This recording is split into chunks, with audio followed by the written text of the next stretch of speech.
My name is Pia Morris, and I'm 31 years old. 3 days ago, my supervisor ran into the production floor screaming about failed checkpoints. She wanted answers. I had them.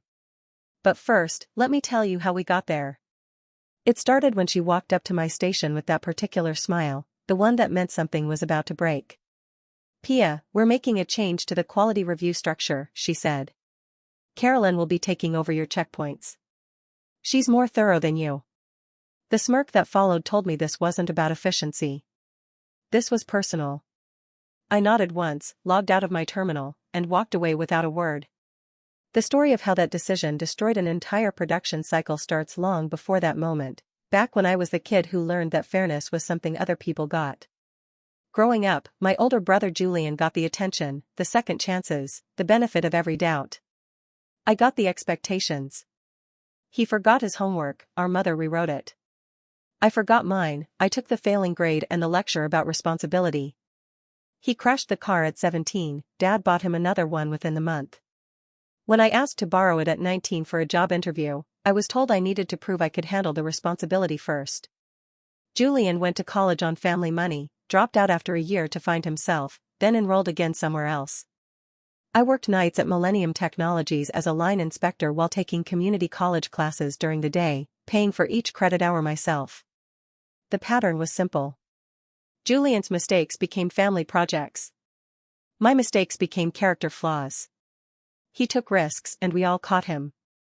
I built safety nets alone, one careful decision at a time. By the time I turned 23, I understood that independence wasn't a gift in my family. It was a punishment for being reliable. When Julian turned 25, he announced he was starting a software company. Our parents took out a loan to help with his seed funding. When I graduated at 26 with my engineering technology degree, paid for entirely through my own earnings and student loans, the celebration dinner lasted an hour before the conversation shifted to Julian's latest funding round. I remember sitting there, certificate still in my bag, listening to my mother explain why Julian's company was going to change everything. No one asked about my plans.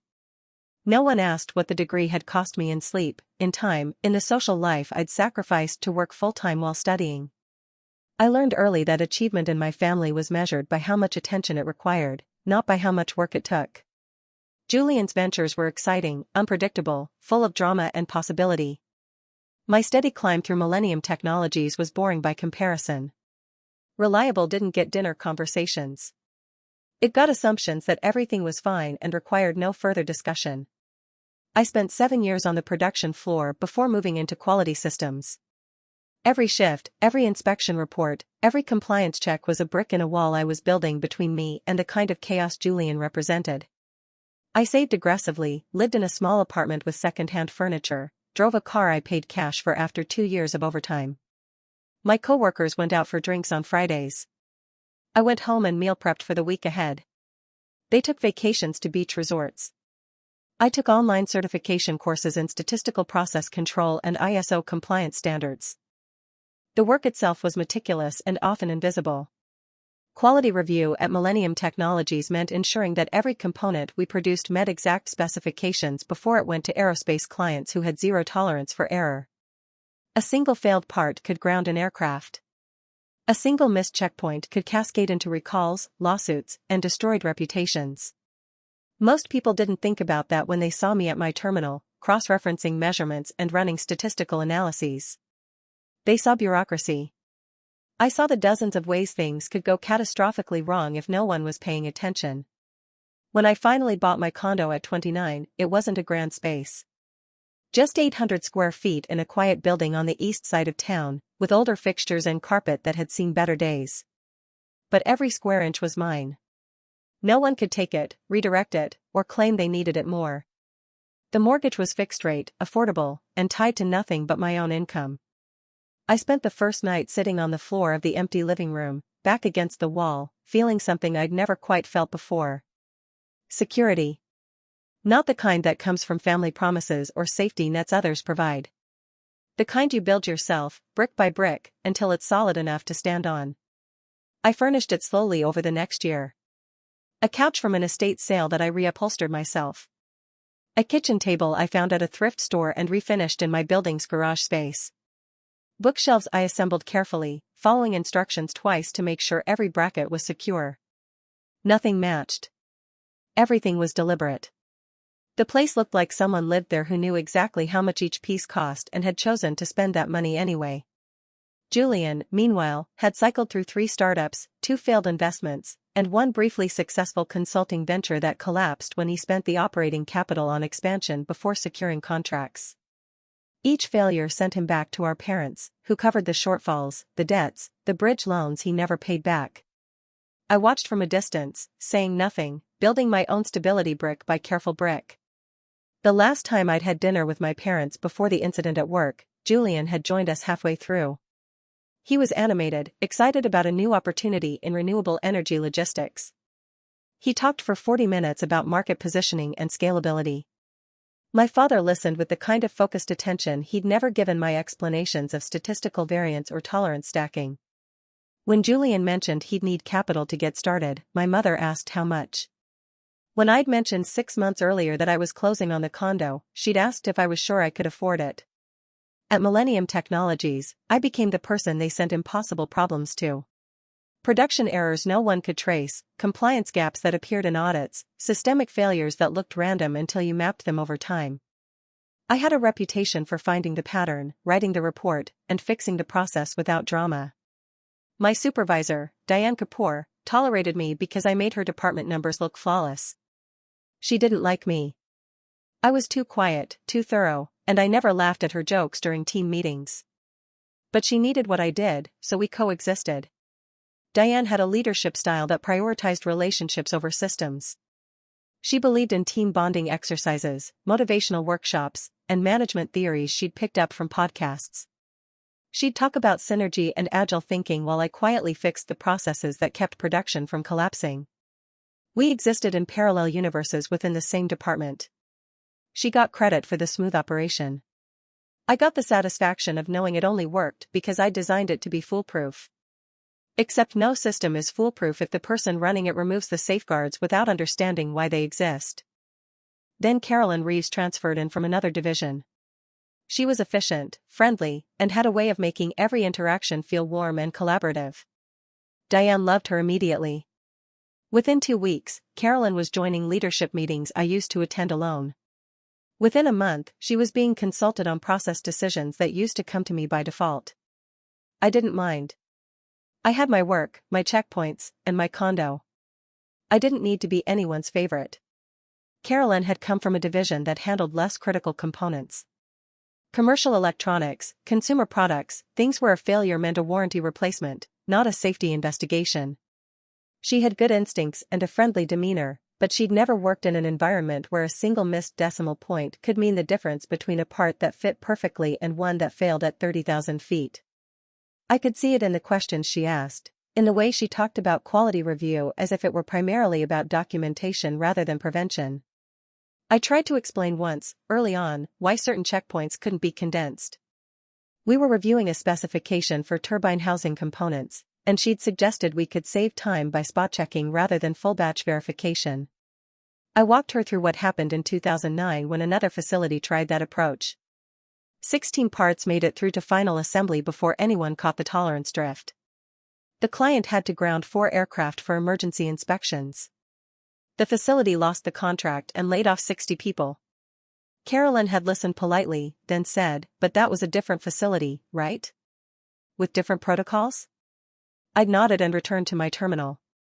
You can't teach someone to fear consequences they've never seen. The day Diane reassigned my quality review responsibilities, the weather was cold and sharp. I remember walking back to my desk and feeling nothing, which should have been a warning. Carolyn was already at my terminal, reviewing the checkpoint protocols I'd spent 3 years refining. She smiled at me, bright and unbothered. "I'll take good care of this," she said. I believed she thought she would.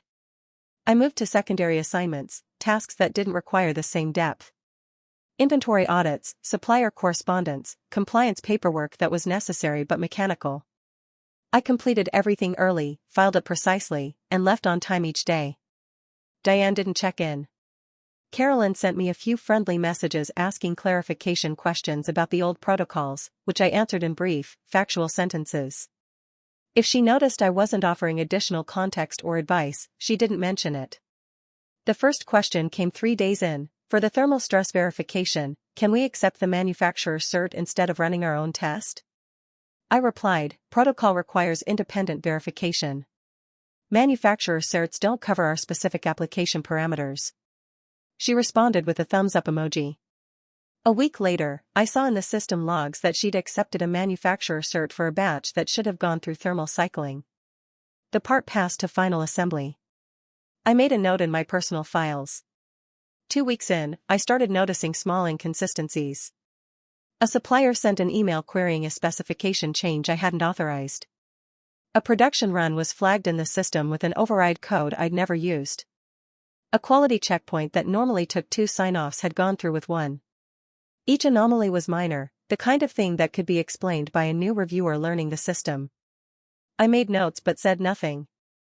The override codes bothered me most. Each one represented a safety catch being released, a verification step being skipped, a moment where someone decided that speed mattered more than certainty.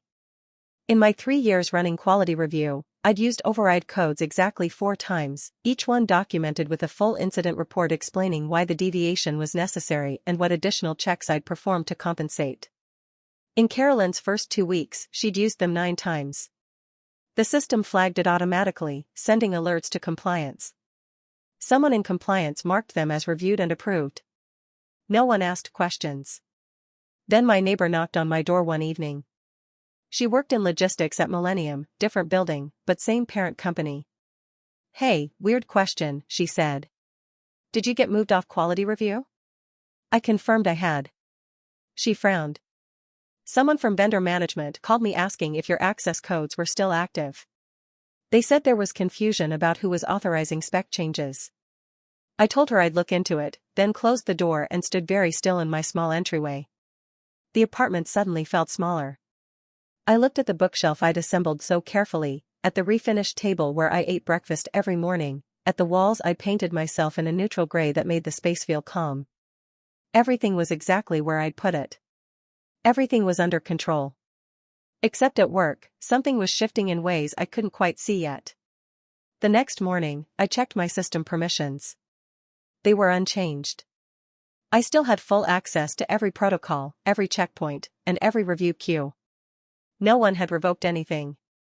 But someone had added Carolyn's credentials as a parallel authority, which meant the system now accepted approvals from either of us without cross-verification. That wasn't how quality review worked. Every checkpoint required a primary reviewer and an independent verifier to prevent exactly the kind of single-point failure that could cascade through production. I read through the permission change request. Diane had authorized it personally, citing efficiency improvements. The request had been filed on a Friday afternoon, approved within 2 hours. No technical review, no consultation with compliance, no notification to me that my role had been fundamentally restructured. Just a quick administrative change that eliminated the one safeguard designed to catch individual error. I sat at my desk and felt something cold and clear settle into place. This wasn't incompetence. This was someone cutting corners they didn't understand, authorized by someone who didn't want to ask too many questions. I called my friend Lucas, who worked in regulatory consulting and had survived 3 corporate implosions by being paranoid about documentation. I laid out what I was seeing in plain terms. He listened without interrupting, then asked a single question. "Do you have records of how the checkpoints are supposed to work?" I told him I'd written the protocols myself. "Then document everything you're seeing now," he said. "Don't intervene. Just watch and record. If this goes bad, you'll need proof you weren't involved."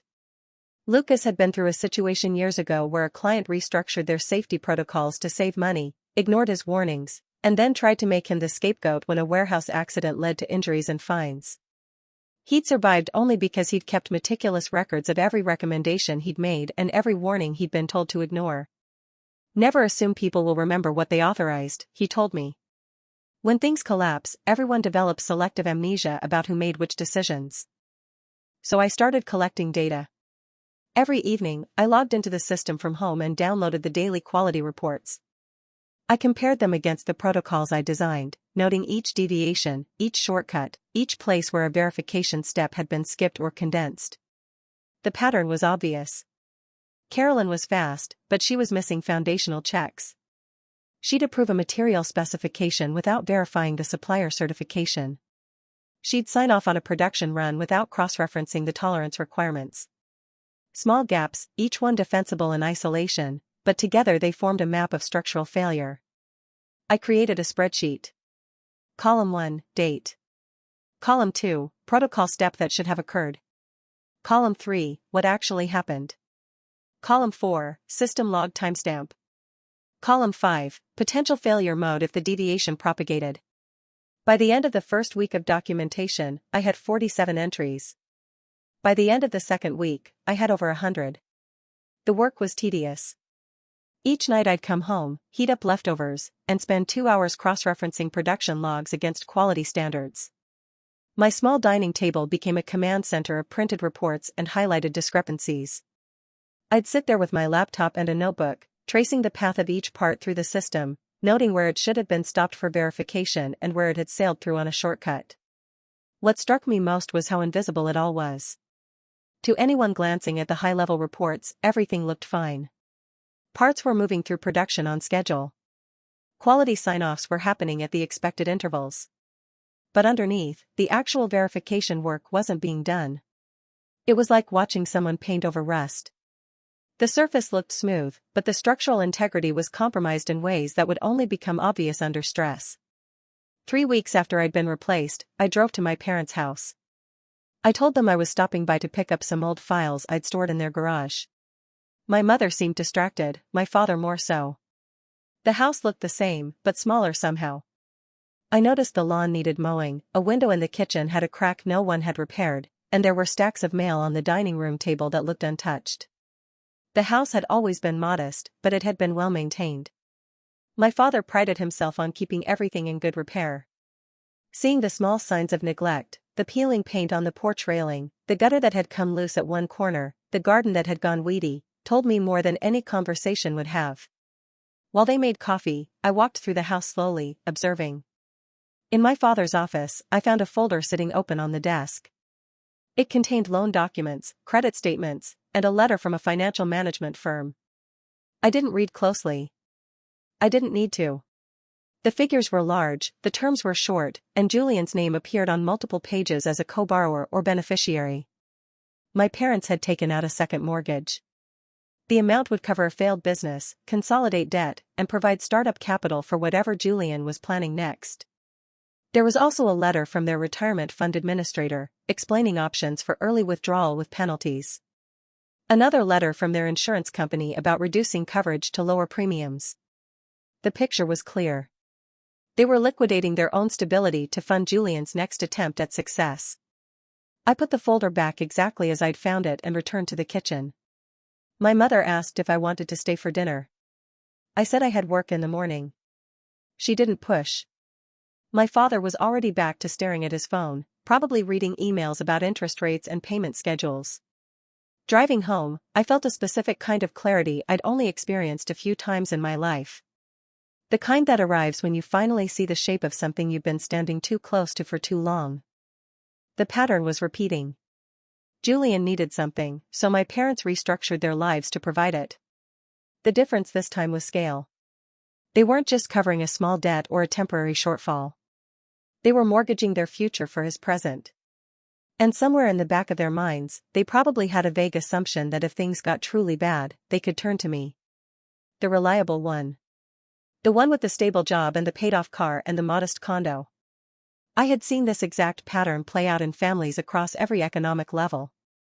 The responsible child becomes the backup plan, not because anyone asks them directly, but because their reliability makes them the obvious target when emergencies arise. It's framed as family obligation, as helping out, as doing what anyone would do. But it's not reciprocal.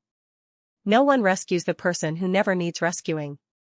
Back at my condo, I opened my laptop and began organizing everything I'd gathered. Quality protocols I'd written, now ignored. Checkpoint reports showing systematic skipping of verification steps. System logs proving the sequence of approvals had been restructured without safeguards. Supplier emails querying changes no one had properly authorized. I arranged it chronologically, cross-referenced by process area, and compiled it into a single document.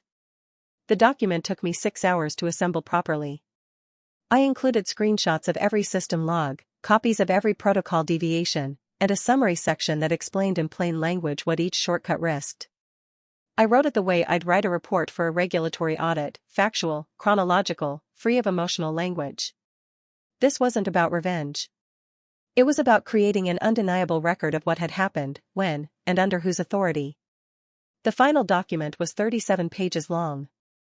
I added a table of contents and a one-page executive summary that laid out the core problem. A quality review system had been restructured without proper oversight, removing critical verification steps and creating single points of failure across multiple production lines.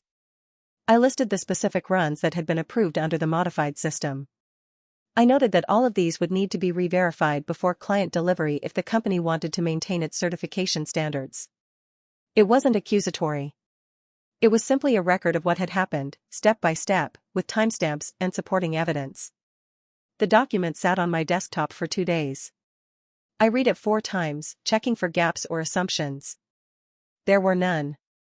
It was a clear, undeniable map of how a quality system falls apart when the person running it doesn't understand what each step prevents. On the 3rd day, I arrived at work to find Diane standing in the middle of the production floor, her face pale and furious.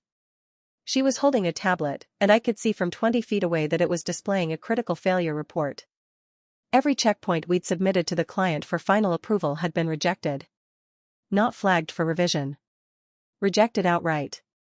17 separate production runs, representing a month of work and 6 figures in material costs, had failed compliance verification. The client had sent an auditor to do spot checks on a random selection of parts before final acceptance. This was standard procedure for high-value contracts. What wasn't standard was the failure rate. Out of 20 parts pulled for inspection, 14 had failed basic verification tests. Tolerances were off.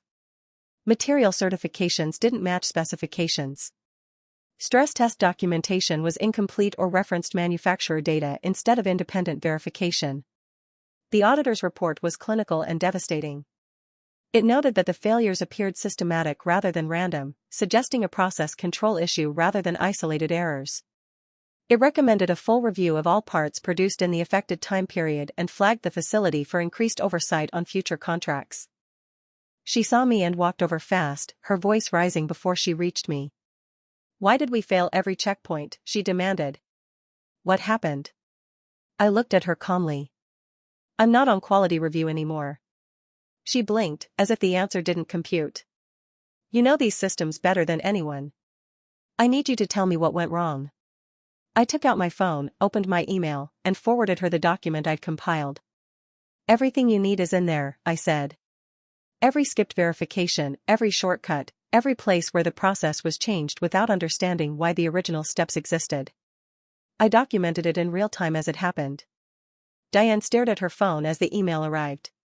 She opened it, scrolled for 5 seconds, then looked up at me. Her expression had gone from anger to something closer to shock. "You knew this was happening?" "I watched it happen," I said.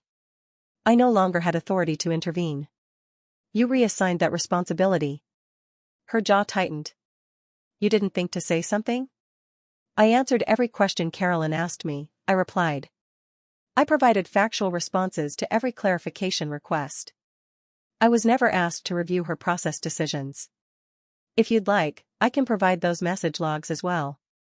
The thing about documentation is that it removes ambiguity." Diane couldn't claim I'd been uncooperative or secretive. Every interaction was logged. Every question had been answered. I'd done exactly what was asked of me and nothing more. The gap between what I'd been asked to do and what I used to do voluntarily was the space where the system had collapsed. Diane turned and walked toward her office without another word. I returned to my desk and continued working on an inventory audit that was due by end of week. Around me, the production floor had gone quiet in the way workplaces do when everyone knows something significant just happened but no one knows the full shape of it yet. 2 hours later, I was called into a conference room. Diane was there, along with the division director, a man named Stuart Cross, and someone from corporate compliance whose badge identified her as Helen Ortega. They asked me to walk them through the document. I did, calmly and without editorializing. I showed them where each protocol had been changed, what the original safeguard prevented, and how the failure to maintain those safeguards had cascaded into the systemic rejections we were now facing. Stuart Cross was the type of executive who'd risen through finance rather than operations. He understood cost structures and profit margins but got visibly uncomfortable when forced to engage with technical details. He kept interrupting my explanation to ask about timelines and dollar figures. How long had this been happening? What would it cost to fix? Could we salvage any of the rejected parts? I answered each question precisely. 3 weeks. Between $200,000 and $300,000 depending on how many parts could be re-verified versus scrapped. Possibly 30% of the rejected batch, but only after complete re-inspection using the full protocol sequence. Helen Ortega asked better questions. She wanted to know who had authorized the change in verification procedures. She wanted to see the original protocols compared to what had actually been implemented. She wanted to know if I'd flagged any of these issues through official channels. I was no longer in quality review, I said. I had no official channel for flagging process issues in a system I was no longer responsible for. But you documented everything anyway, she observed. I documented it for my own records, I replied. In case questions arose about my role or responsibility in the outcome. She looked at me for a long moment, and I could see her putting the pieces together. I'd built a case file proving I wasn't involved, which meant I'd anticipated exactly this kind of failure. Which meant I'd seen it coming and chosen to let it happen rather than intervene. Could you have prevented this if you'd still been in your original role? She asked. Yes.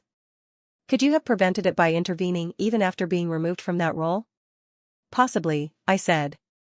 But doing so would have required me to override decisions made by my supervisor and the person she'd assigned to replace me. That would have been a termination-level breach of workplace hierarchy. She nodded slowly.